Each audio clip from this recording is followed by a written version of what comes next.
6 months in a coffin with 5 strangers, no escape, no rescue, and your mind is already starting to crack. The first crew to Mars might arrive psychologically shattered. We've conquered the physics of interplanetary travel, but we've ignored the most critical component of the mission, the fragile human mind trapped inside that metal tube. If you're fascinated by Mars, I've created something special just for you. It's called Mars in 15 Minutes, the No Telescope Observation Guide. This ebook will show you exactly how to spot Mars with your naked eye and understand its movements across our sky. Just your eyes, curiosity, and this guide. The link is in the description and pinned on the comments. Now let's begin. First, let's talk about something called the third quarter phenomenon, and why it reveals a dark pattern about human endurance in space. NASA scientists have studied this for decades, and what they've discovered should concern anyone dreaming of Martian colonies. During missions aboard the International Space Station, researchers noticed something strange happening around the three-quarter mark of long-duration flights. Astronauts who had been performing flawlessly suddenly experienced dramatic shifts. Motivation plummeted, irritability spiked. Some reported feelings of profound sadness or detachment. Others became withdrawn, barely communicating with crewmates or mission control. This wasn't weakness, this was biology colliding with an environment humans never evolved to inhabit. Here's what makes this phenomenon so dangerous for a Mars mission. On the ISS, astronauts can look out the window and see Earth. They can video chat with family members in near real time. If something goes catastrophically wrong, they can evacuate and be home within hours. But heading toward Mars, you lose all of that. Earth becomes a distant marble. Communication delays stretch to 20 minutes each way, making conversations feel like leaving voicemails for months on end. And there's absolutely no coming home early. You're committed to the trajectory, locked into the orbital mechanics that govern interplanetary travel. The journey to Mars takes between 6 and 9 months, depending on planetary alignment. That's not just longer than ISS missions. It's fundamentally different. You're not orbiting home. You're leaving it behind, watching it fade into the cosmic background, while hurtling toward a world that has never felt a human footprint. And during those months, the third quarter phenomenon doesn't just visit, it intensifies. Because unlike station astronauts who know rescue is possible, Mars-bound crews will know that nobody is coming. They are utterly, completely alone. Recent research published by NASA's Human Research Program in February 2025 identified this as one of the highest risk factors for deep space exploration. The report documented cases from Earth-based simulations where volunteers experienced depression, anxiety, and even symptoms resembling post-traumatic stress, simply from prolonged isolation and confinement.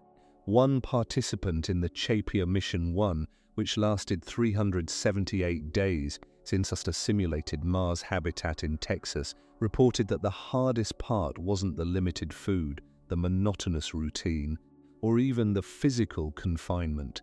It was missing people. The ache of separation from loved ones became almost unbearable. And that experiment happened on Earth, where participants knew they could technically leave if a true emergency occurred. Imagine that same ache with zero possibility of return. So you're probably wondering, what happens inside a human brain during this kind of isolation? Why does distance from Earth mess with our minds so profoundly? The answer lies in something neuroscientists call environmental monotony. And it's basically psychological poison. Your brain evolved over millions of years in environments rich with variation, changing weather, shifting landscapes, different faces, novel challenges. This constant stream of new information keeps your neural pathways active and healthy. But inside a spacecraft bound for Mars, that stream dries up completely. You see the same walls, the same 5 faces, the same recycled air tastes flat on your tongue, The same hum of life support systems becomes the soundtrack of your existence. Day after day after day, studies on isolated and confined environments, including submarines, Antarctic research stations, and space simulations, show that this monotony triggers something called cognitive decline. Your brain literally starts to underperform, reaction times slow, memory becomes unreliable, decision-making abilities deteriorate, and here's the kicker, you often don't notice it happening to yourself. It's like slowly losing vision in one eye. The change is gradual enough that your brain compensates, masking the deficits until they become severe.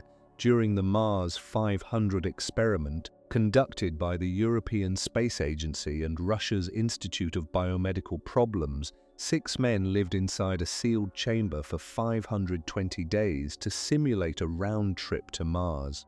Scientists monitored their cognitive performance throughout the mission using the psychomotor vigilance test, which measures reaction time and alertness. The results were alarming. Several crew members showed persistent deficits in behavioral alertness.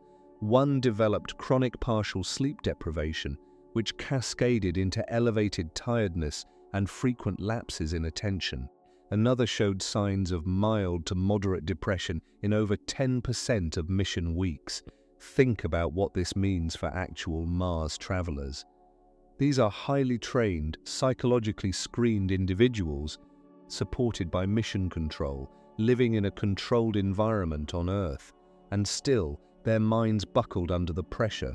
Now transport that scenario into deep space, add cosmic radiation, remove real-time communication, and eliminate any possibility of early return. The psychological pressure doesn't just increase, it multiplies exponentially, but cognitive decline is only part of the nightmare. There's something even more disturbing that happens when humans are confined together for extended periods. Interpersonal conflict becomes inevitable, and in a spacecraft millions of miles from Earth, even small disagreements can spiral into mission-threatening crises. You might think astronauts are too professional for petty arguments. These are the best of the best, right? Elite pilots, scientists, engineers, people who've spent years training for this exact scenario. But here's what the research shows. Professionalism and training can only buffer against human nature for so long. Eventually, personality clashes emerge. Alliances become grievances. Small frustrations compound into deep resentments. The Mars 500 study revealed something fascinating and troubling about conflict patterns. Crew members reported conflicts with mission control 5 times more often than conflicts with each other. Why? Because mission control represented an external other, a target for frustration that didn't threaten internal crew cohesion, but conflicts between crew members. Those did occur, and when they did, they were more severe and harder to resolve. 2 participants accounted for 85% of perceived conflicts, reporting the highest levels of stress and physical exhaustion throughout the mission. Now imagine you're on that Mars-bound spacecraft. You've been traveling for 5 months. Earth is 100 million miles behind you. One crew member has a habit of chewing loudly during meals, and after hearing it twice a day for 150 consecutive days, it feels like nails on a chalkboard inside your skull. Another crew member keeps leaving equipment in the wrong storage compartment. Normally, this would be a minor annoyance, but in this environment, where control over your surroundings has been stripped away, these tiny infractions feel like personal attacks. Your stress hormones spike, your sleep suffers, and now you're irritable too, which means you're contributing to someone else's growing list of grievances.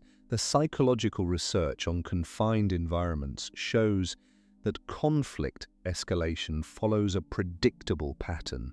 It starts with passive-aggressive behavior. Someone forgets to complete a shared task. Another crew member becomes quieter, withdrawing from group activities. Then come the snide comments. the sharp tone during routine communications. If left unaddressed, these tensions can explode into open confrontation. And here's where things get truly dangerous. On Earth, when relationships deteriorate, you can leave. Take a walk, visit a friend, get physical distance from the source of stress. But inside a spacecraft bound for Mars, there is nowhere to go. The person who infuriates you will be sitting across from you at breakfast tomorrow morning, and the morning after that, and every morning for months. NASA psychologists working on the Chapia program have been studying exactly this problem. The Crew Health and Performance Exploration Analog missions place volunteers in a Mars simulation habitat measuring approximately 550 cubic meters. That's roughly the size of a large apartment. Now divide that space among 6 people for over a year, and you begin to understand the claustrophobic reality. Kelly Haston, the commander of Chapia Mission 1, which concluded in July 2024, admitted that after 378 days in isolation, the psychological weight of separation from loved ones was almost unbearable. She could have handled another year of confinement, limited resources and monotonous routine, but missing the people she loved, that nearly broke her, and that's the paradox of Mars missions. You're simultaneously suffering from isolation from the world you left behind, while being trapped in suffocating proximity to the handful of people sharing your fate. It's isolation and confinement happening at the same time, creating a psychological pressure cooker. But there's another factor we haven't discussed yet, and it might be the most insidious of all. Communication delays create a profound sense of abandonment that chips away at mental stability. Right now, astronauts on the International Space Station enjoy near-instantaneous communication with Earth. They can video call their families, they can watch news broadcasts, they can receive real-time medical advice from flight surgeons. This umbilical cord to home provides crucial psychological support. It reminds them they're still part of humanity, still connected to the world they'll return to. Mars missions sever that cord completely. As the spacecraft travels farther from Earth, the communication delay grows longer. At its closest approach, Mars is about 33 million miles from Earth. At its farthest, that distance balloons to 250 million miles. Light takes between 3 and 22 minutes to travel between the two planets, depending on their relative positions.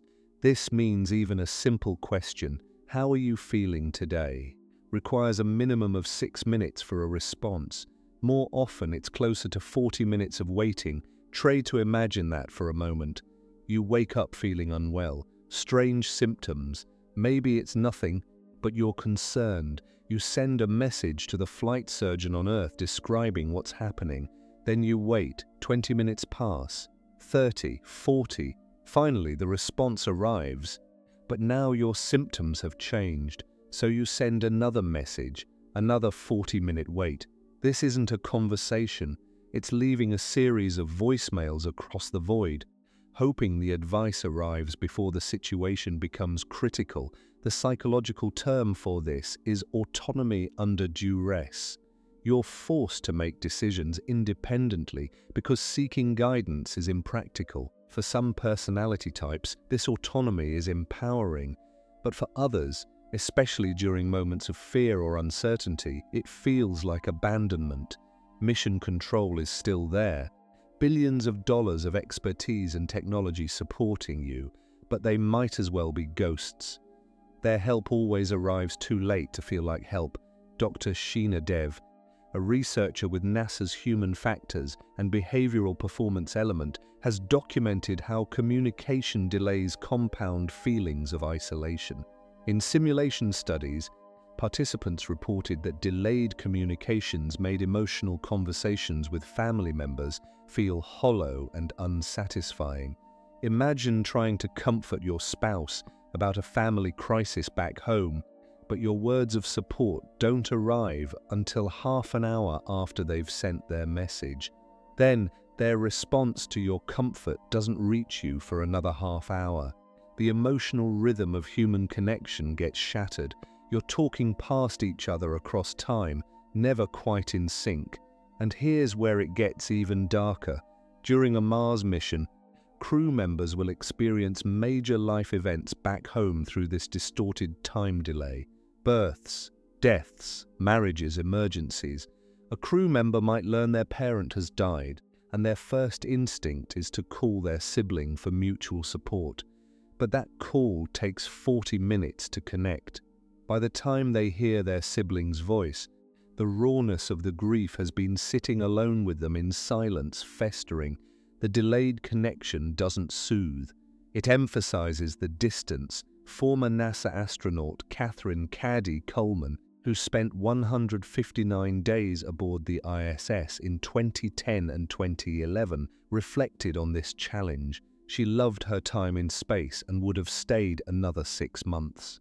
But she also acknowledged that being separated from the people you love is the hardest part of any mission, and she had real-time communication.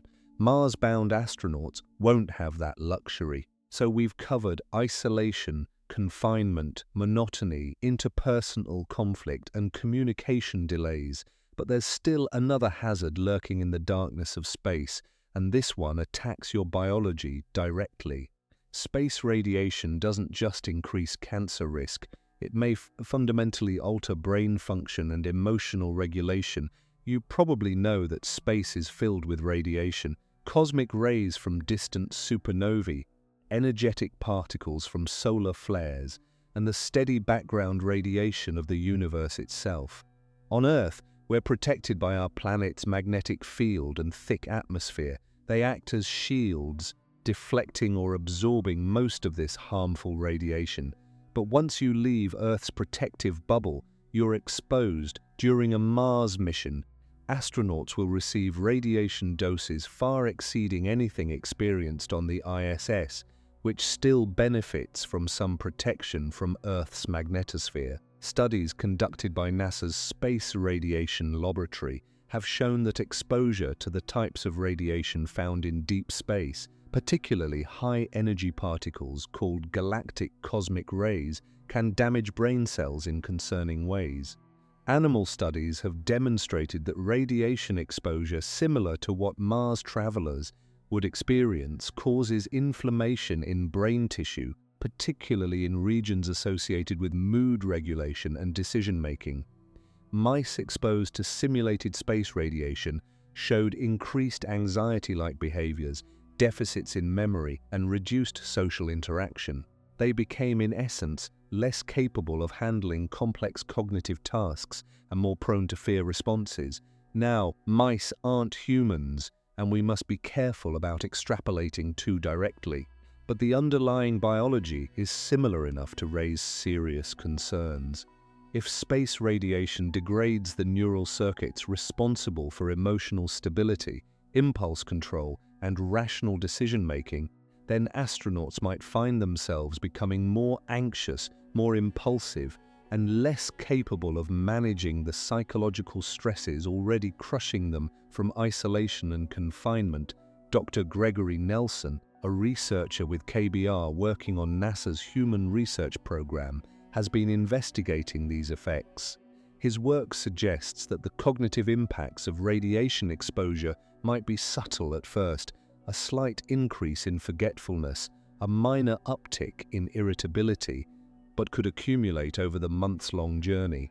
By the time the crew reaches Mars, their brains may have been structurally altered in ways that make them less equipped to handle the immense challenges of establishing a habitat on an alien world.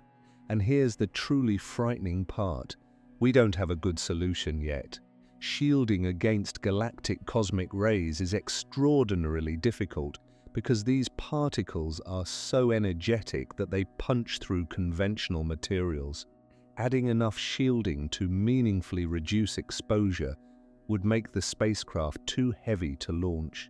Some proposed solutions include surrounding sleeping quarters with water tanks or using hydrogen-rich materials, but these are still theoretical or only partially effective. So the first humans traveling to Mars will likely absorb radiation doses that we know, from animal studies, can alter brain chemistry and function.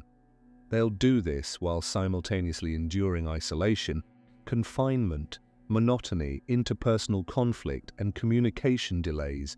It's not one stressor, it's a cascading series of biological and psychological assaults happening simultaneously. But wait, there's more. And this one affects your circadian rhythm and sleep architecture.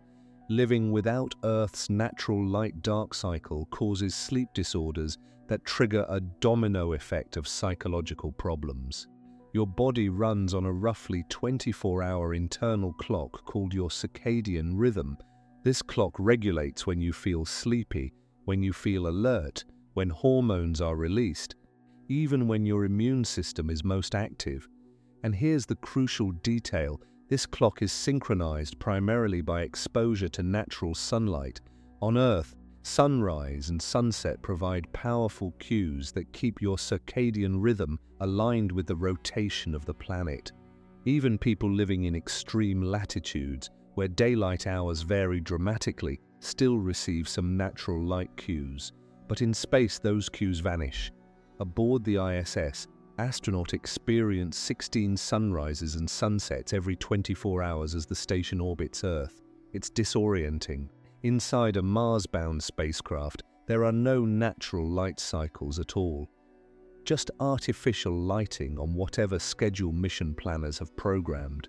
Research from the Mars 500 experiment documented severe sleep disruption among crew members. One participant developed persistent sleep onset insomnia, lying awake for hours before finally falling asleep.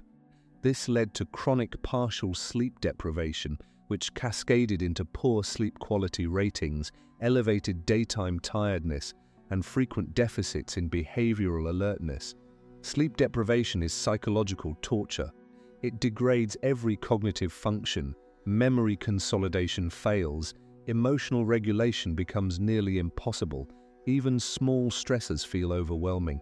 Another crew member in the Mars 500 study showed dramatic alterations in sleep-wake timing that began just a few months into the mission. His internal clock drifted away from the scheduled day-night cycle, creating a condition called free-running circadian rhythm. Essentially, his body stopped recognizing the artificial 24-hour structure and began operating on its own schedule. This meant he was sleepy during scheduled work periods and alert during designated sleep times. The mismatch between his biology and the mission schedule created constant fatigue and reduced performance. Now imagine this happening during an actual Mars voyage. A crew member whose circadian rhythm has drifted is now making critical decisions about spacecraft systems while cognitively impaired from sleep deprivation. They're irritable from lack of rest, which fuels interpersonal conflicts. Their immune system is weakened, making them more vulnerable to illness in an environment where medical care is limited. And because space radiation may already be degrading their cognitive function, the sleep deprivation compounds an already serious problem. NASA has tried various countermeasures: carefully timed light exposure using specialized lamps, melatonin supplementation, strict sleep schedules. But here's the challenge: these interventions work inconsistently, and individual responses vary wildly. Some people adapt reasonably well to disrupted light cycles. Others never adapt, suffering chronic sleep problems for the entire mission duration. And there's another wrinkle that makes sleep even more complicated in space.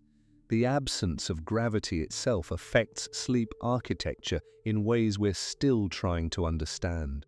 Microgravity changes how your body physically experiences rest, and the psychological consequences are more profound than you might expect. On Earth, when you lie down to sleep, gravity pulls you into your mattress. This creates pressure points, your shoulders, hips, heels pressing against the surface. Your brain interprets these pressure sensations as confirmation that you're lying down, which helps trigger the cascade of neurochemical changes associated with falling asleep. It's a signal. The body is horizontal. It's time to rest. In microgravity, that signal disappears. You're not lying down in any meaningful sense. You're floating, held in place by sleeping bag restraints so you don't drift around the cabin. There's no pressure against a surface. No gravitational pull, creating that familiar sensation of weight. Your inner ear, which helps regulate balance and spatial orientation, receives confusing signals because up and down have lost their meaning. Astronauts report that sleep in microgravity feels different, less restful, less restorative. Some describe it as similar to trying to sleep while standing up or floating in a pool. Your brain never fully receives the message that it's time for deep, recuperative rest. Polysomnography studies conducted on ISS astronauts show disruptions in sleep architecture, with reduced time spent in deep, slow-wave sleep and REM sleep, the phases most critical for physical recovery and memory consolidation during the 6 to 9 month journey to Mars. Chronic sleep disruption from multiple sources, circadian misalignment, microgravity, stress, radiation effects, could degrade crew health to dangerous levels. Sleep-deprived people experience symptoms that mimic mental illness, paranoia, emotional volatility, difficulty concentrating, even hallucinations in extreme cases. Yes, hallucinations. Which brings us to something even more disturbing that has been documented in extreme isolation environments. Sensory deprivation in confined spaces can trigger perceptual distortions and even frank hallucinations. Your brain is constantly constructing your perception of reality by integrating sensory input from your eyes, ears, skin, nose, and proprioceptive systems. When that input is rich and varied, your brain builds a stable, coherent model of the world around you. But when sensory input becomes impoverished, the same sights, same sounds, same tactile sensations day after day, your brain starts to malfunction. Studies on sensory deprivation show that when external stimulation drops below a certain threshold, the brain begins generating its own input to fill the void. People in isolation tanks, Antarctic winter overcrews, and solitary confinement prisoners have all reported similar phenomena, seeing movement in their peripheral vision that isn't there, hearing voices or music when there's only silence, feeling phantom touches on their skin. Some Antarctic researchers have reported a syndrome called long eye, where after months of staring at vast white landscapes with minimal visual variation, their eyes lose the ability to focus on close objects. The visual cortex, starved for complex input, begins to misfire. Others report feeling a sensed presence, the unshakable feeling that someone is in the room with them when they're completely alone. This isn't madness. It's the brain's pattern recognition systems working overtime, trying to extract signal from noise and instead creating false positives. During a Mars mission, crew members will be confined to a small spacecraft with minimal sensory variation, the same beige walls, the same humming of ventilation systems, the same faces, the same tasteless rehydrated food. After months of this sensory monotony, perceptual distortions become not just possible but likely. A crew member might start seeing shadows move in their peripheral vision. Another might hear faint music that no one else can hear. These experiences, while neurologically understandable, are psychologically destabilizing. They create doubt. Am I losing my mind? Can I trust my perceptions? And here's where it gets worse. If you're experiencing perceptual distortions, but your crewmates aren't, do you tell them? Admitting you're hearing voices or seeing things that aren't there might get you medically grounded from critical duties. Mission protocols might require that you be sedated or isolated from certain tasks. So maybe you stay silent, suffering alone, uncertain whether your grip on reality is slipping. This kind of secret psychological deterioration is dangerous because it prevents intervention until symptoms become severe. NASA psychologists are acutely aware of these risks. The Evidence Report on Behavioral and Psychiatric Disorders, published in February 2025, explicitly addresses the risk of adverse cognitive or behavioral changes during long-duration missions. The document, spanning hundreds of pages of research, acknowledges that current screening methods and countermeasures are insufficient for Mars-class missions. We can identify astronauts with good baseline psychological health, but we can't predict with certainty who will develop problems under the unique stresses of deep space travel. So let's take stock of where we are. Astronauts heading to Mars will face isolation from Earth, confinement with a small crew, communication delays that create feelings of abandonment, interpersonal conflicts with nowhere to escape, space radiation that may alter brain function, circadian rhythm disruption, chronic sleep deprivation, and sensory deprivation leading to perceptual distortions. That's not one psychological challenge, that's 8 major stressors happening simultaneously, each one capable of causing serious mental health problems on its own, all of them interacting and amplifying each other.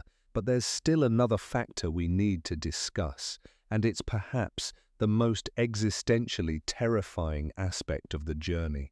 The overview effect can shift from awe-inspiring to psychologically crushing when Earth becomes too small to see as anything more than a star. Many astronauts describe something called the overview effect. It's the profound shift in perspective that comes from seeing Earth from space, a fragile blue marble floating in infinite blackness, all of human history and every person you've ever known contained within that delicate sphere. For astronauts in low Earth orbit, this perspective is often described as beautiful, humbling, and spiritually transformative. It creates a sense of connection to all humanity and a deepened appreciation for our planet's preciousness. But there's a darker side to the overview effect that emerges during deep space travel. As Earth shrinks in the rearview window, that sense of connection can invert into something more disturbing, cosmic insignificance. You're watching the only home humanity has ever known become smaller and dimmer until it's just another point of light among billions. Every person you love, every place that holds meaning, every memory you've accumulated, all of it contained in a dot you could now cover with your thumb. Russian cosmonauts and American astronauts who've spent extended time in space have reported moments of profound existential dread. The sheer scale of emptiness surrounding the spacecraft, the realization of how utterly alone you are, the visceral understanding that if something goes catastrophically wrong, there is no rescue. These thoughts can spiral into paralyzing fear. Dr. Anahita Nezami, a space psychologist with Kepler Space University, has written about the need for comprehensive psychological interventions to address these existential challenges. Traditional Earth-based therapy models don't translate well to space environments. You can't take a walk in nature to clear your head. You can't sit in a coffee shop and people watch. You can't physically distance yourself from sources of stress. The usual coping mechanisms humans rely on simply don't exist. Some proposed countermeasures sound almost quaint given the severity of the problem. Virtual reality programs that simulate Earth environments, regular video messages from loved ones, even with the time delay, meditation and mindfulness training, psychological support protocols delivered via delayed communication with Earth-based therapists. But do these measures actually address the core problem?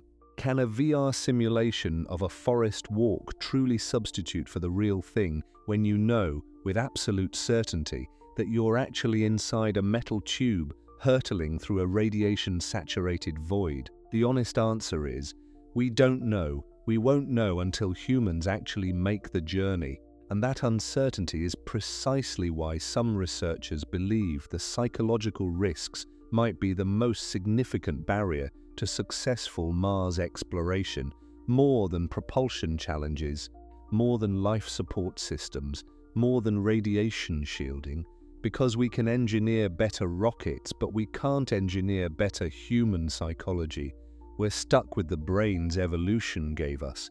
Brains that evolved in the African savanna, not the vacuum of space. Let's talk about what happens when the psychological pressure finally cracks someone.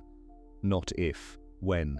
Because statistically, given everything we've discussed, the probability that all crew members will maintain perfect psychological health throughout a 2 to 3 year Mars mission approaches zero.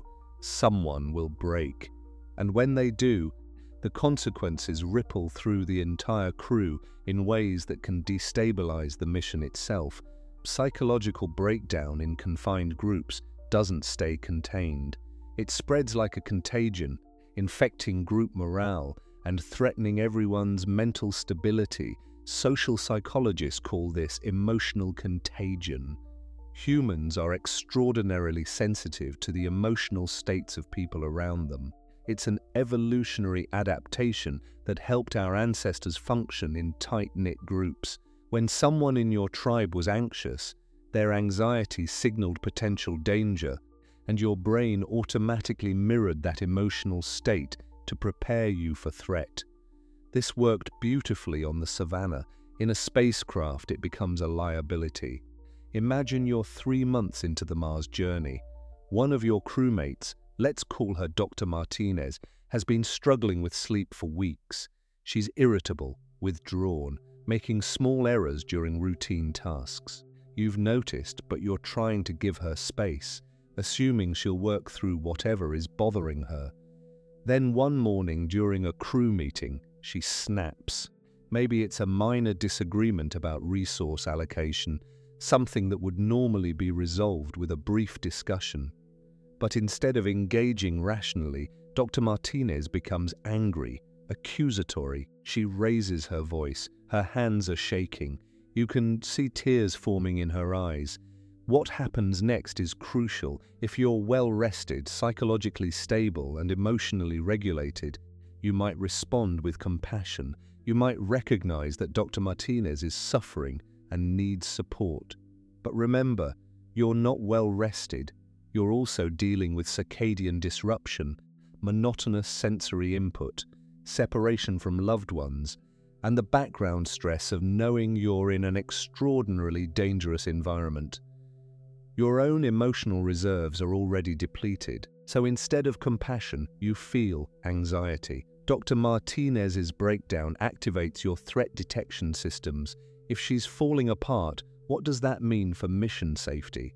Can you trust her to perform critical tasks? And if the journey is breaking her, are you next? This anxiety doesn't stay private.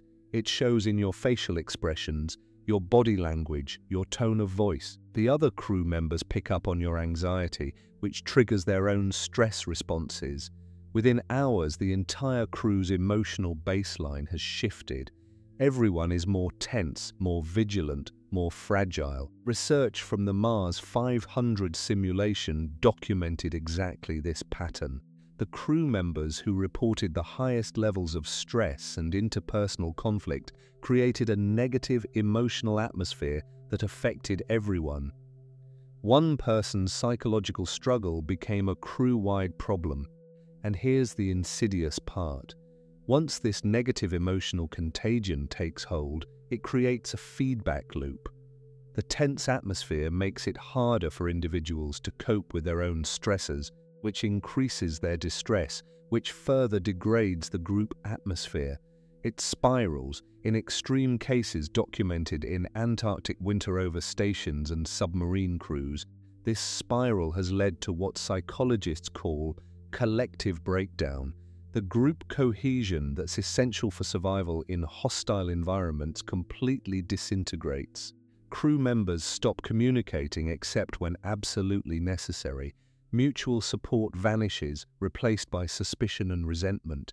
People retreat into themselves, becoming psychologically isolated even while physically trapped together.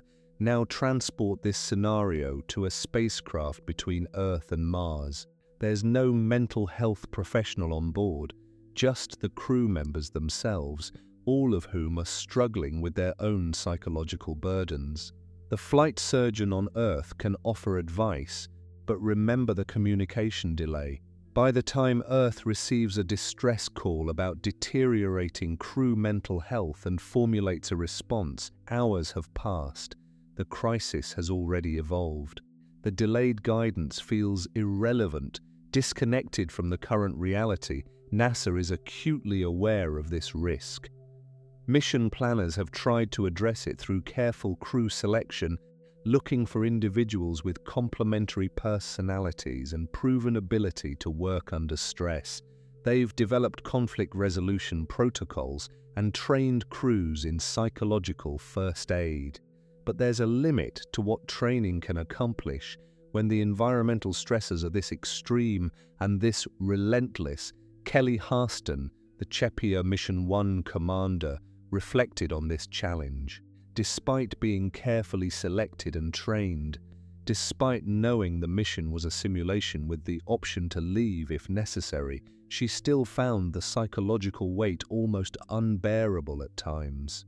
And that was in a facility in Texas on Earth, where rescue was always possible. Multiply that pressure in actual deep space, and the psychological calculus changes dramatically. But let's say the crew manages to support each other through the journey. They arrive at Mars psychologically battered but still functional. Now they face an entirely new set of challenges that could push them past their breaking point. The psychological demands don't end when you reach Mars, they intensify. Because now you're not just enduring the journey, you're trying to establish a functional habitat on a world that is actively trying to kill you. Mars has an atmosphere that's 95% carbon dioxide and so thin it's basically a vacuum. The average temperature is -81 degrees Fahrenheit, though it can swing from a balmy 70 degrees at the equator during summer days to -225 degrees at the poles during winter nights. The planet is bathed in radiation because it lacks a global magnetic field and has only a wispy atmosphere. Dust storms can envelope the entire planet for months, reducing sunlight and coating everything in fine, toxic regolith. You and your crew land in this environment after 6 to 9 months of psychological deterioration during the journey. You're sleep-deprived, emotionally fragile, potentially suffering from radiation-induced cognitive deficits, and still dealing with the communication delay that makes Earth's support feel distant and abstract. And now you have to assemble habitats, deploy scientific equipment, troubleshoot inevitable technical failures, and begin the work of survival on an alien world. The workload is crushing. Studies of Antarctic research stations show that when crew members are simultaneously psychologically stressed and physically overworked, performance degrades rapidly, mistakes multiply, simple tasks take longer. The cognitive overhead of managing your own emotional state while trying to execute complex procedures under time pressure is enormous. And on Mars, mistakes aren't just embarrassing, they're potentially fatal. Imagine you're suiting up for an EVA, an extravehicular activity outside the habitat. The suits are complex machines with dozens of checks and procedures. Normally, you'd complete this routine flawlessly.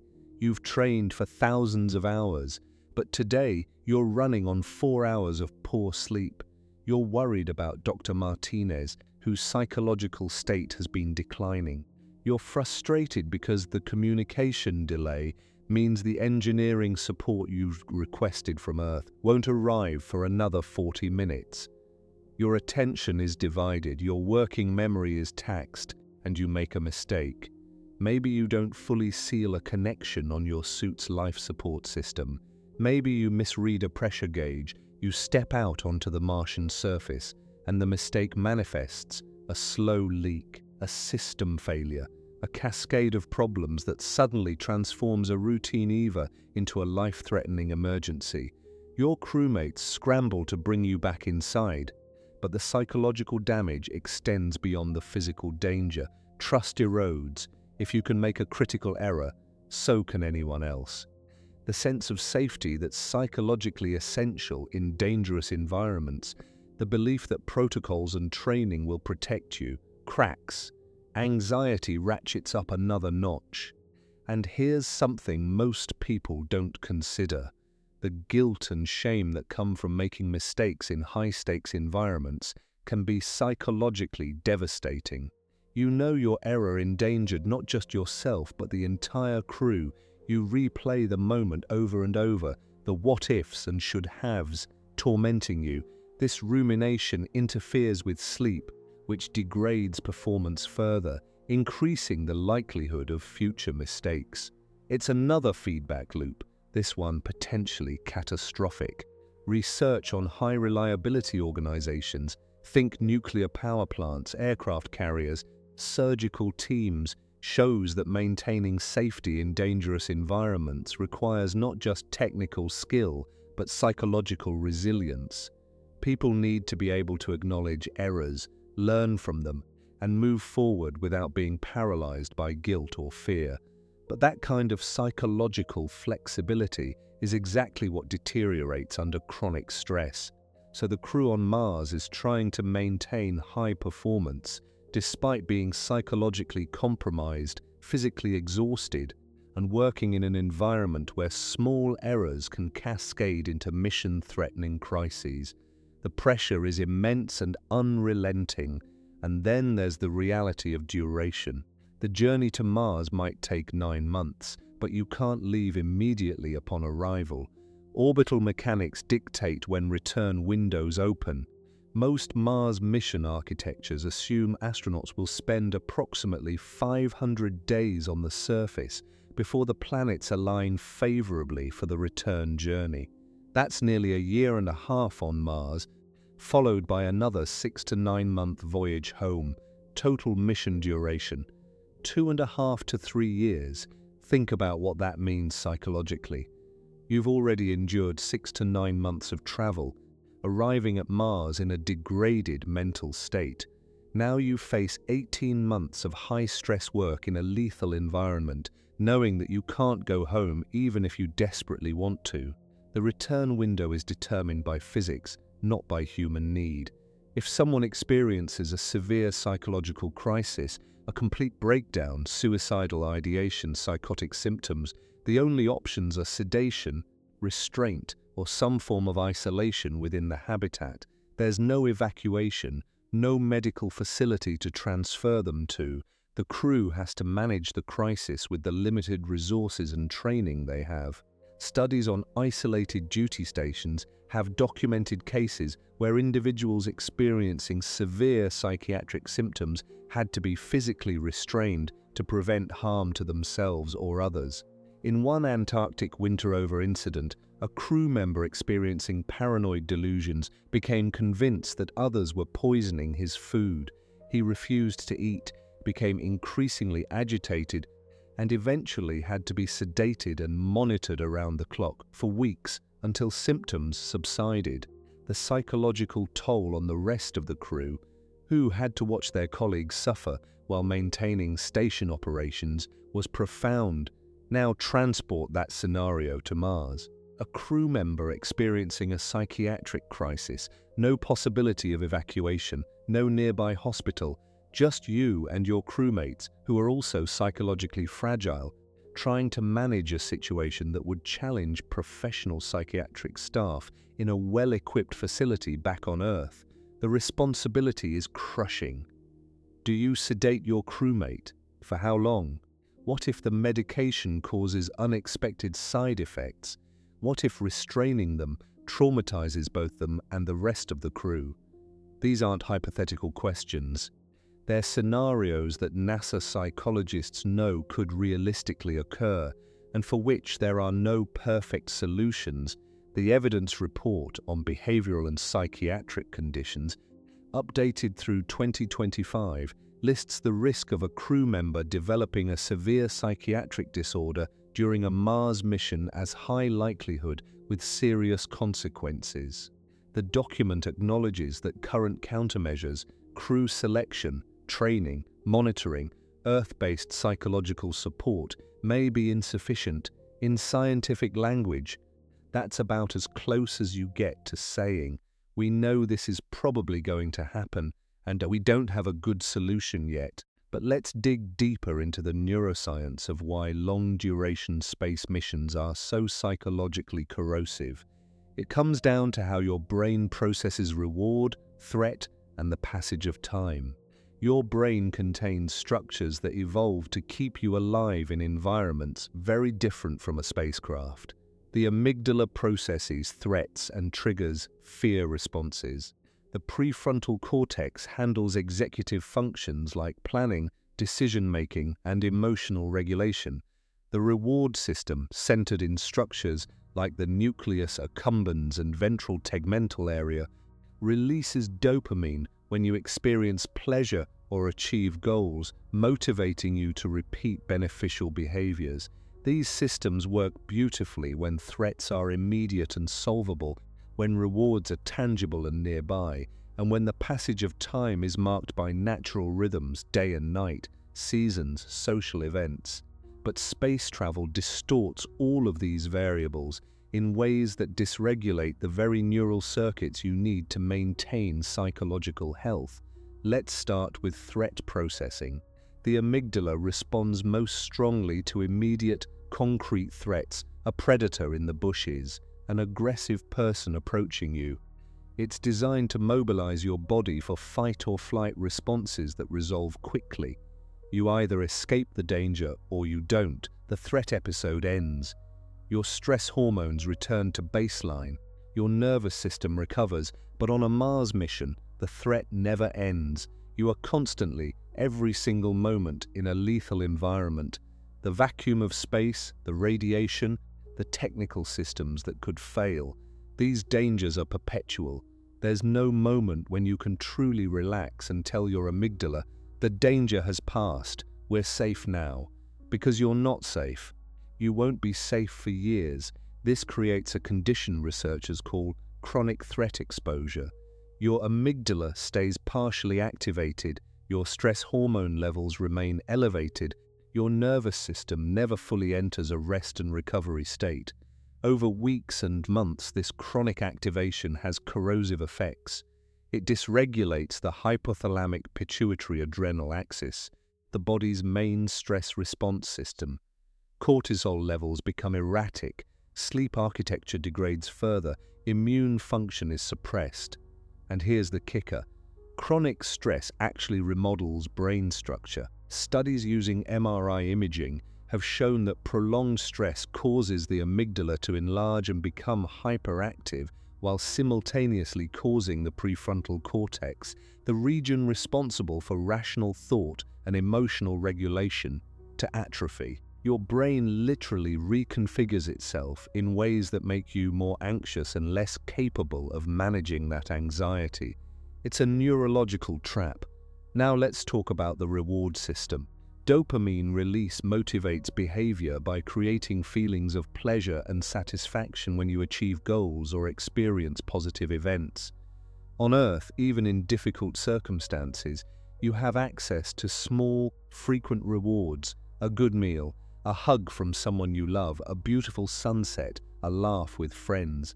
These micro-rewards sustain you psychologically, providing little hits of dopamine that keep your motivation and mood stable.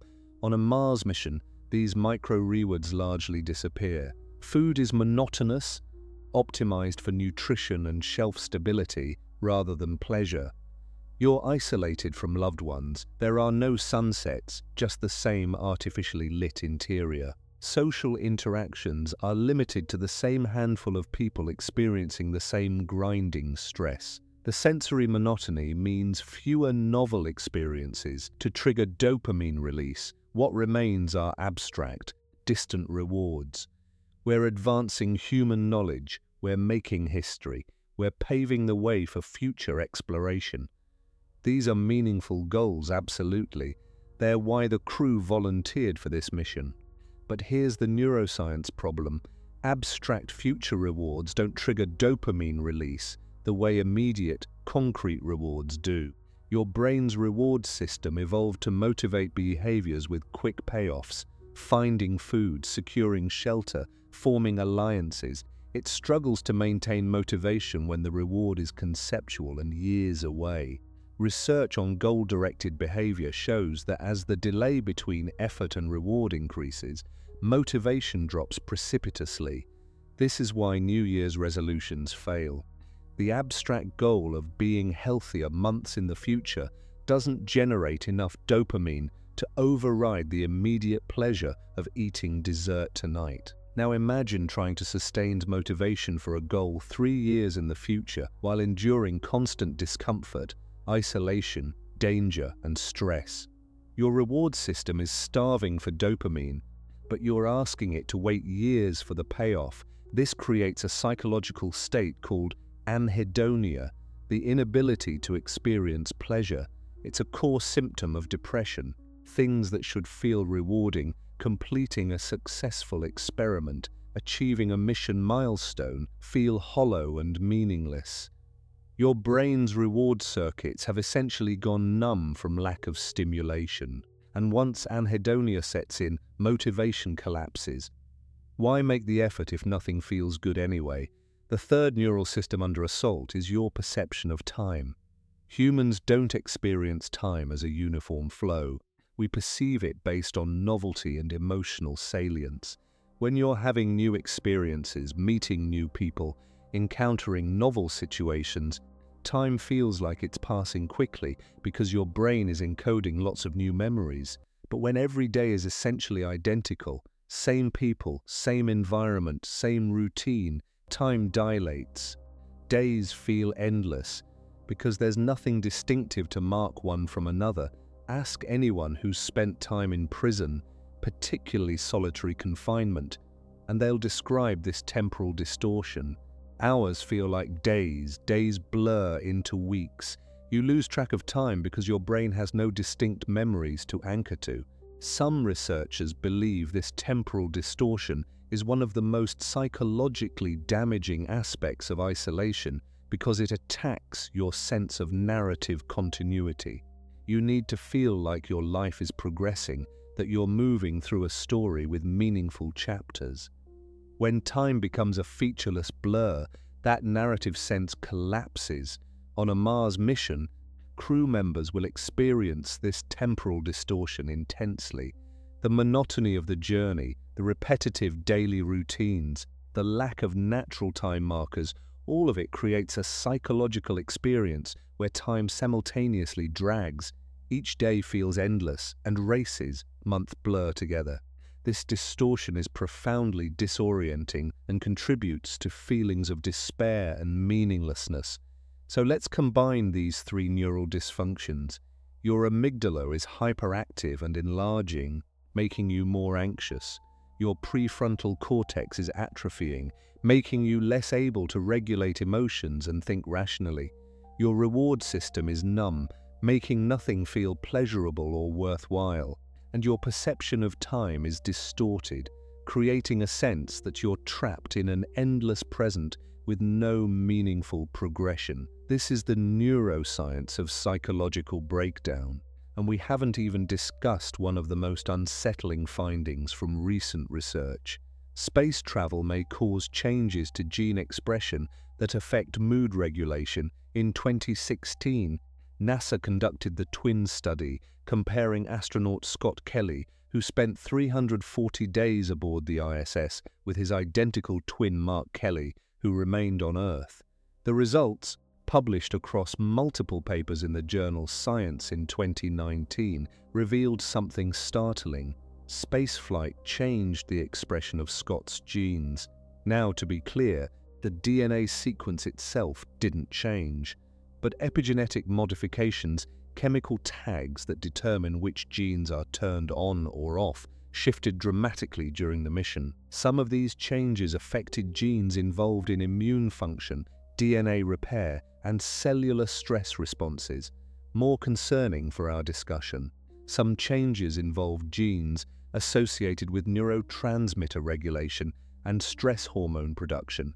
These epigenetic changes meant Scott's cells were producing different amounts of proteins involved in brain function.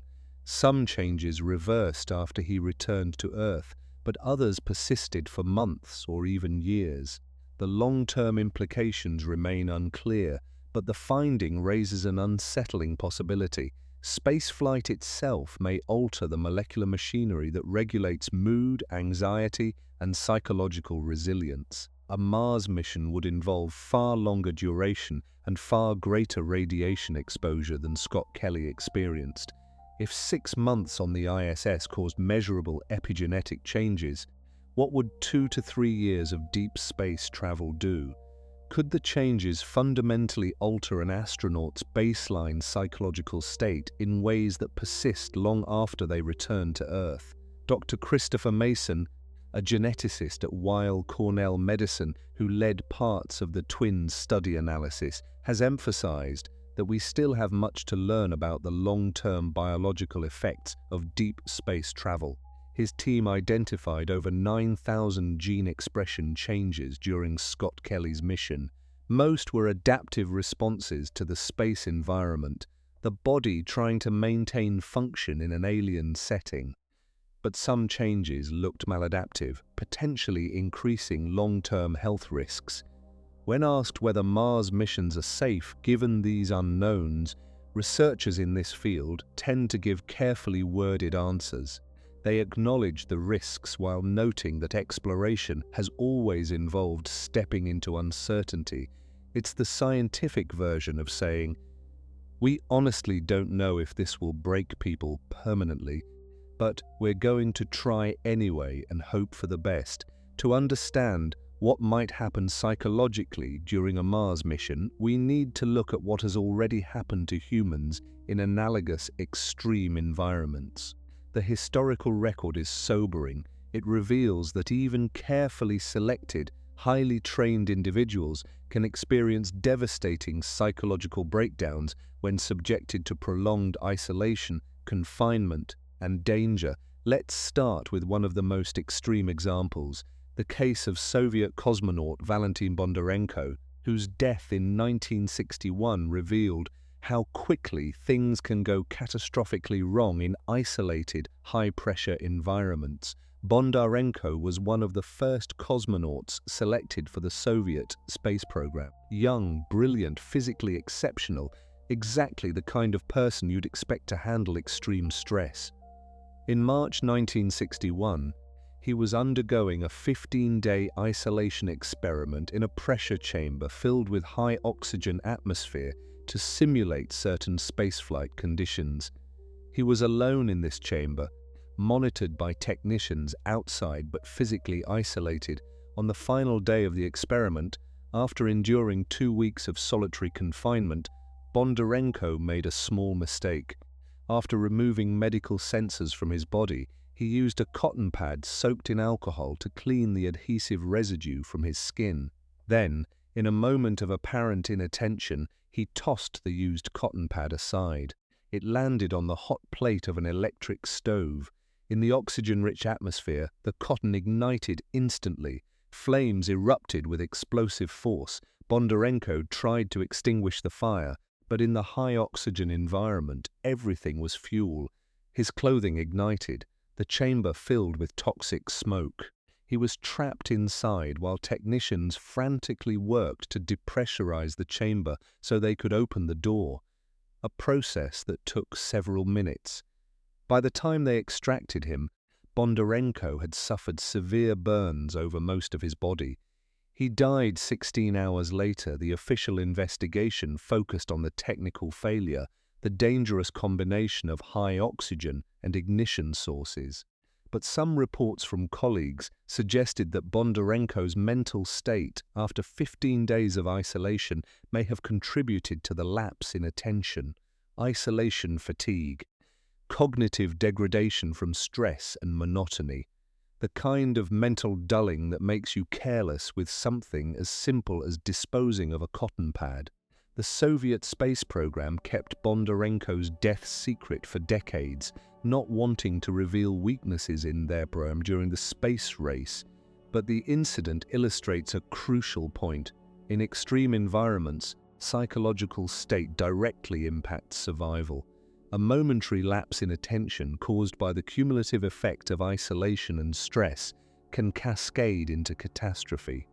Now let's look at a longer duration case that more closely parallels a Mars mission, the story of Soviet physician Leonid Rogozov, who spent a year at an Antarctic research station in 1961.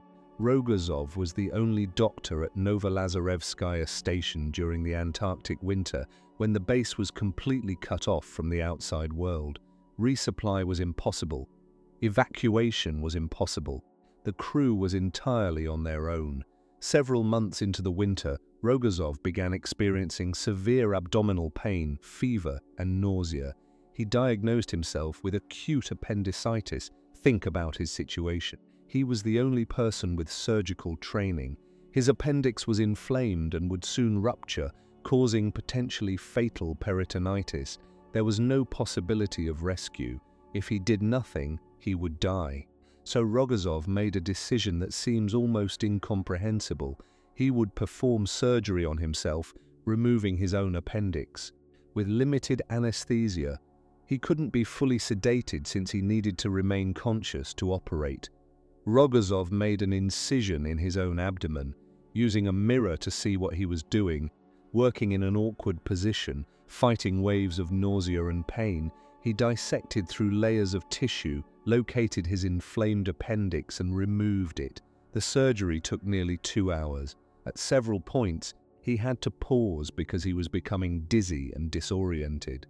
But he completed the procedure, closed the incision, and survived. Rogozov's case is often celebrated as a triumph of human will and resourcefulness. And it certainly was, but it also illustrates the psychological extremity of isolated environments. The mental fortitude required to cut into your own body, to continue operating while experiencing agonizing pain, to maintain surgical precision while fighting physiological shock. This is the kind of superhuman psychological resilience that might be demanded on a Mars mission. And here's the uncomfortable question. How many people actually possess that level of resilience? And even for those who do, how many times can you draw on that reserve before it's depleted? Now let's examine a case where the psychological breakdown was more insidious and ultimately involved an entire crew. The Australian National Antarctic Research Expeditions incident in 1959. A small crew was stationed at Martian station in Antarctica for the winter. As the months of isolation stretched on, interpersonal tensions began to escalate. The station leader and one of the scientists developed an intense mutual hatred. Arguments became more frequent and more bitter. Other crew members were forced to choose sides, fracturing the group into hostile factions. The situation deteriorated to the point where communication broke down almost entirely. Crew members would sit at the same dinner table in complete silence, radiating hostility. The station leader and the scientist he feuded with stopped speaking to each other entirely, communicating only through written notes when absolutely necessary. The psychological atmosphere became toxic, affecting everyone's mental health. When the resupply ship finally arrived at the end of winter, the psychological damage was immediately apparent. Crew members looked haggard, traumatized. Some refused to speak about what had happened during the winter. Others described it as the worst experience of their lives, worse than any physical hardship. One crew member said it felt like they'd been psychologically at war for months, trapped in a bunker with enemies they couldn't escape. The incident led to significant changes in how Antarctic programs screened and trained crew members. Psychologists recognized that technical competence wasn't sufficient. You needed people with specific personality traits, high emotional stability, low tendency toward conflict, ability to let go of grievances, tolerance for others' quirks and habits. Even with improved screening, psychological incidents in Antarctic stations continued to occur regularly, and then there are the more recent incidents that haven't been publicized widely but are known within the Antarctic research community. In 2018, a crew member at the Concordia research station, a French-Italian facility in Antarctica, experienced a severe psychotic episode during the winter. Details are scarce because of medical privacy, but reports indicate the individual became paranoid, believing other crew members were conspiring against them. They barricaded themselves in their quarters and had to be coaxed out over several hours of negotiation. The station physician administered antipsychotic medication, and the crew member was closely monitored for the remaining months of winter isolation.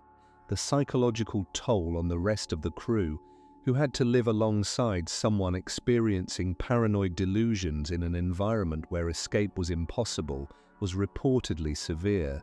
In 2010, a research station in Antarctica had to manage a crew member who became severely depressed and suicidal. The individual expressed a plan to walk out into the Antarctic wilderness without protective gear, which would result in death within minutes. The station commander made the decision to place the person under 24-hour watch, essentially creating a suicide prevention protocol where crew members took shifts monitoring their colleague. This continued for weeks until the person's mental state stabilized enough that they were no longer considered an imminent threat to themselves. These incidents rarely make it into public discourse because research programs understandably want to protect the privacy of those involved and avoid discouraging future volunteers. But within the community of researchers who study isolated and confined environments, these cases are well known and deeply concerning because they reveal the limits of screening and preparation. The research literature contains dozens of similar cases from submarines, polar stations, and isolation studies. A pattern emerges. No amount of screening eliminates the risk of psychological breakdown, and when it happens, the consequences extend far beyond the individual. A 2012 review paper published in the journal Aviation, Space, and Environmental Medicine analyzed psychological incidents during long-duration Antarctic missions. The researchers found that approximately 20 to 30% of winter-over crew members experience clinically significant psychological symptoms at some point during their isolation. Depression, anxiety, insomnia, interpersonal conflicts severe enough to threaten mission completion. These weren't rare anomalies. They were common enough to be considered almost expected. The paper noted that the most dangerous periods were typically the third and fourth quarters of the isolation period. The initial excitement and novelty had worn off, but the end was still too distant to provide motivation. This is called the third quarter phenomenon, and it's been observed in everything from Antarctic missions to submarine deployments to space station increments. It's the psychological nadir, the point where despair peaks and resilience is most depleted. For a Mars mission, the third quarter phenomenon would occur somewhere around the 12 to 18-month mark, potentially while the crew is on Mars, dealing with the highest operational demands of the mission. Equipment needs to be maintained, scientific work needs to be completed, preparations for the return journey need to begin. And this is precisely when crew mental health is statistically most likely to be at its worst. NASA psychologists have tried to develop countermeasures for the third quarter phenomenon, scheduling major events or milestones to provide psychological boosts during the most difficult periods, increasing communication with loved ones, introducing novelty through new food items or entertainment content. But these interventions show mixed results. For some people, they help. For others, They barely register against the overwhelming weight of isolation and confinement. And here's perhaps the most unsettling finding from this historical review. The people who break aren't always the ones you'd expect. Dr. Lawrence Palinkas, an anthropologist who spent decades studying psychological adaptation in Antarctic crews, found that psychological problems didn't correlate neatly with obvious factors like age, experience, or personality traits measured during screening. Sometimes the person who seemed most stable, most resilient, most adaptable during selection and training would be the one who deteriorated most severely during the actual mission. Why? Because psychological resilience isn't a fixed trait. It's a resource that gets depleted under sustained stress. Imagine resilience as a battery. Some people start with larger batteries than others, but everyone's battery drains under constant discharge.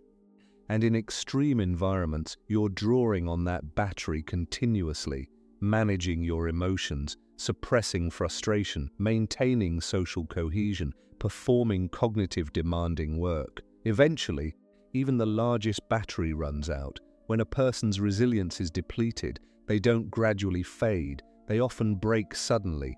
One day they seem fine, coping adequately. The next day they're in crisis. This sudden decompensation is particularly dangerous because it gives little warning. The crew and mission controllers might have no idea someone is approaching their breaking point until they've already passed it.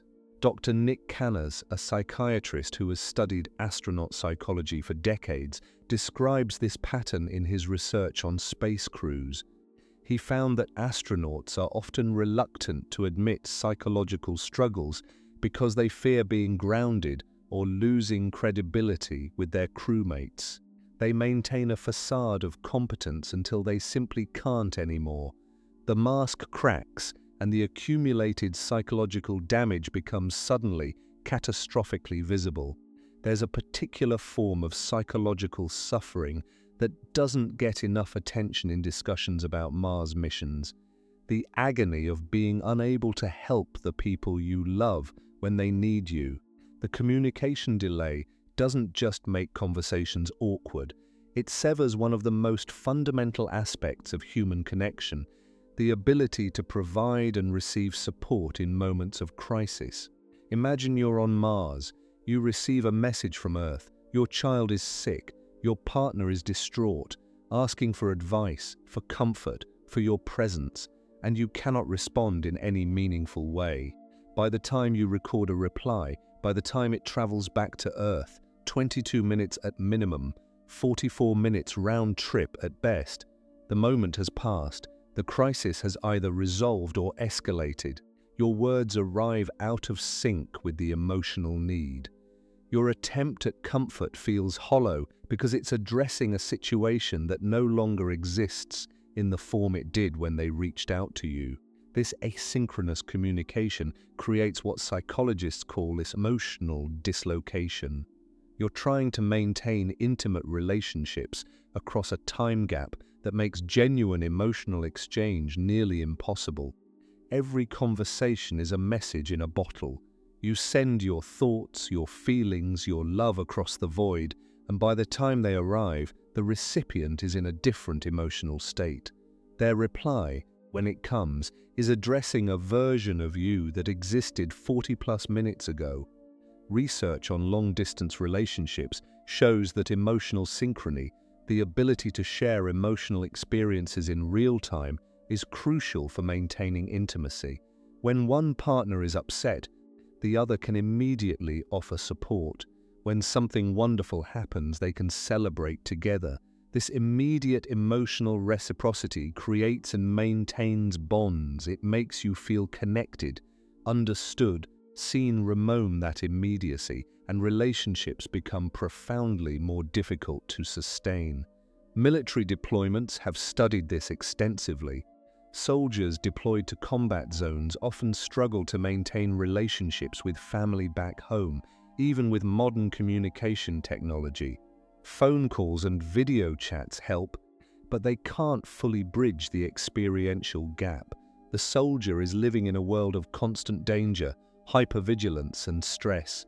Their family is living in a world of normalcy, dealing with everyday concerns.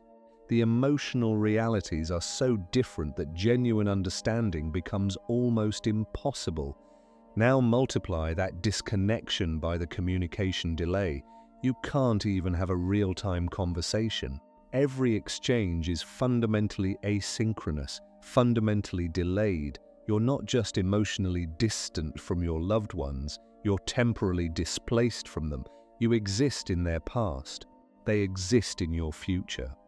You can never truly be present with each other.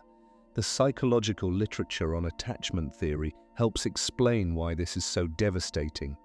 Humans are wired for attachment from birth. Infants form bonds with caregivers who respond to their needs. This responsiveness, the caregiver's ability to recognize and address the infant's distress quickly, is what creates secure attachment.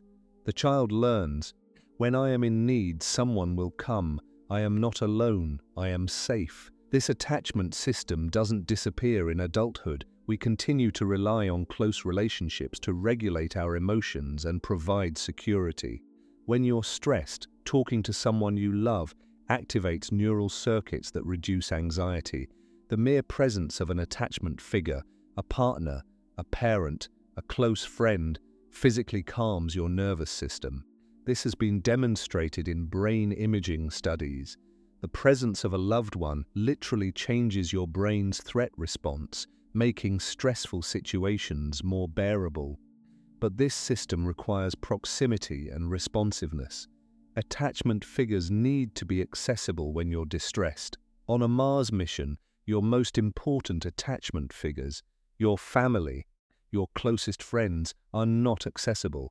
Not really. They're 40+ minutes away at best, sometimes over an hour if Mars is on the far side of its orbit relative to Earth. When you're experiencing acute distress, panic, grief, overwhelming anxiety, you cannot reach them. You can send a message, but the comfort you desperately need won't arrive for nearly an hour. This creates what attachment researchers call attachment injury. Your fundamental need for connection and responsive support is repeatedly frustrated.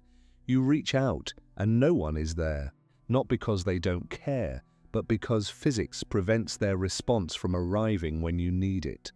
Over time, this repeated frustration can damage your sense of security and your ability to trust that others will be there for you. Some research suggests this might fundamentally alter your attachment style. People who experience prolonged periods where their attachment needs aren't met can shift from secure attachment patterns to anxious or avoidant patterns. They might become hypervigilant about relationships, constantly worried about abandonment, anxious attachment, or they might defensively distance themselves emotionally, deciding it's safer not to need anyone. Avoidant attachment. Either shift would represent a fundamental change to your psychological functioning that could persist long after you return to Earth. And then there are the specific crises that you'll inevitably face. Births, deaths, emergencies that happen while you're unreachable. Statistical probability virtually guarantees that during a 2 to 3 year Mars mission, someone important to a crew member will die. Parents, grandparents, siblings, friends, the actuarial math is unavoidable. And when that death occurs, you won't be there. You can't attend the funeral. You can't grieve with your family. You can't provide or receive the physical comfort, the hugs, the shared tears, the simple presence that helps humans process loss. Instead, you receive a message. Your father died yesterday. The funeral is tomorrow. We love you. We wish you were here.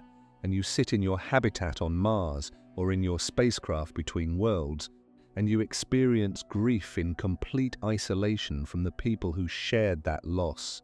You record a message of condolence, of love, but it won't arrive until after the funeral has ended. Your family will bury your father without you. They'll gather, support each other, share memories, and begin the healing process that comes from communal mourning. and you'll be absent from all of it. The psychological research on grief is clear.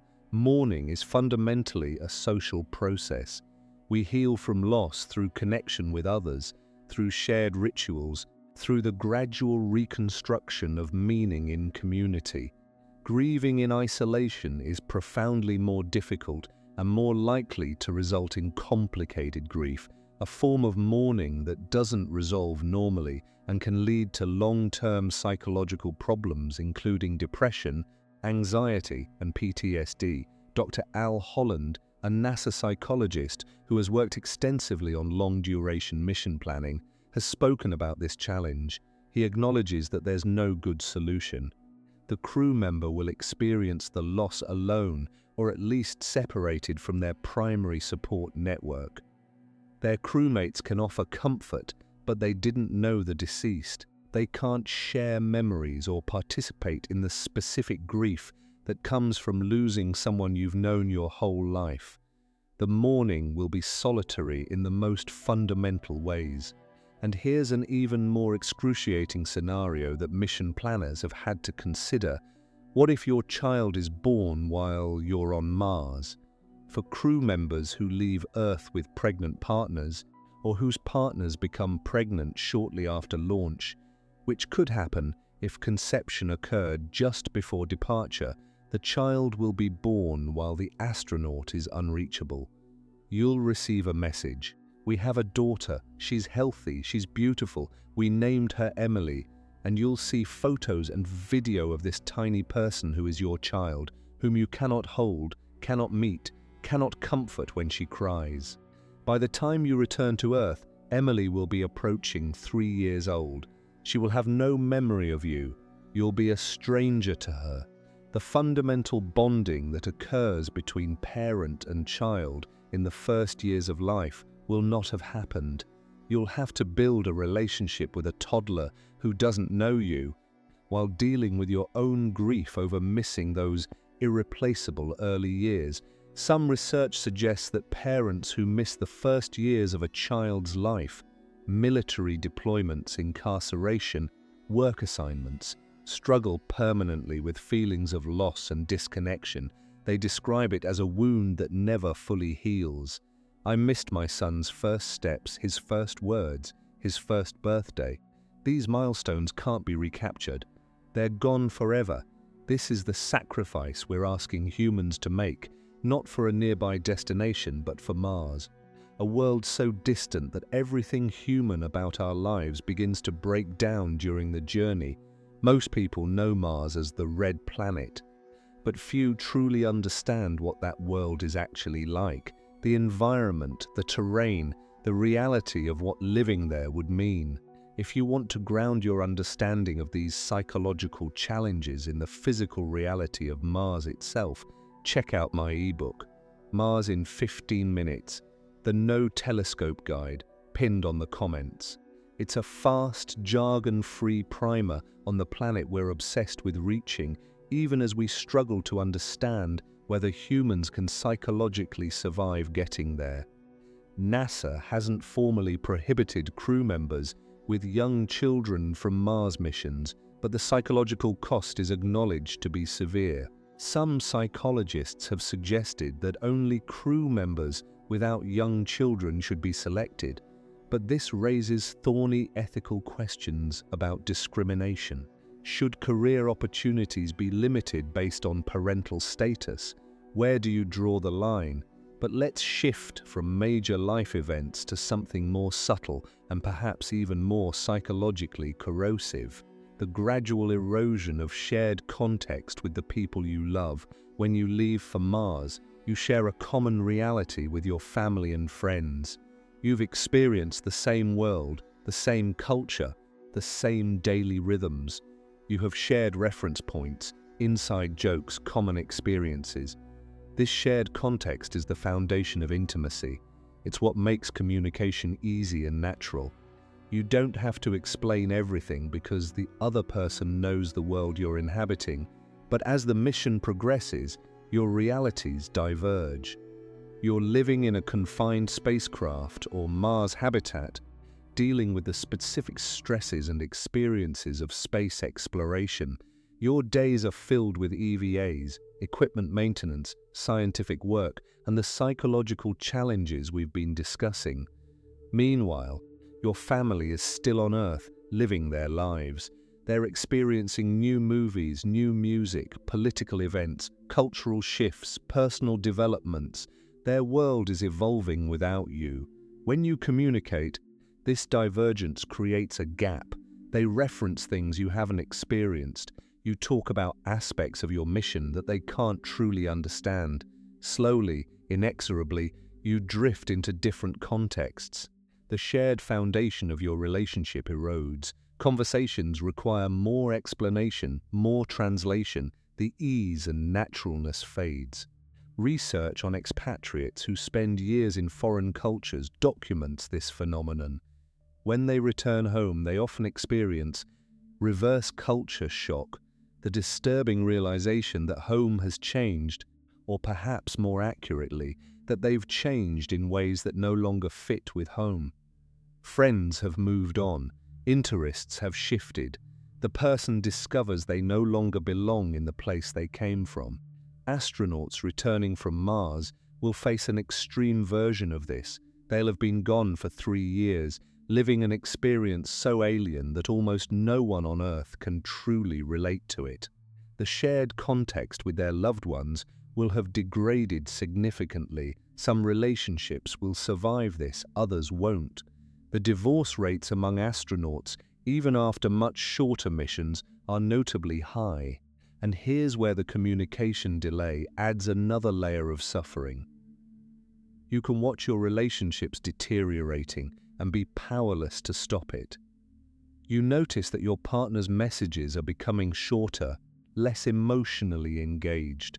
You can feel the distance growing, so you try harder, you record longer, more intimate messages, you try to express your love, your commitment, your desire to maintain the connection.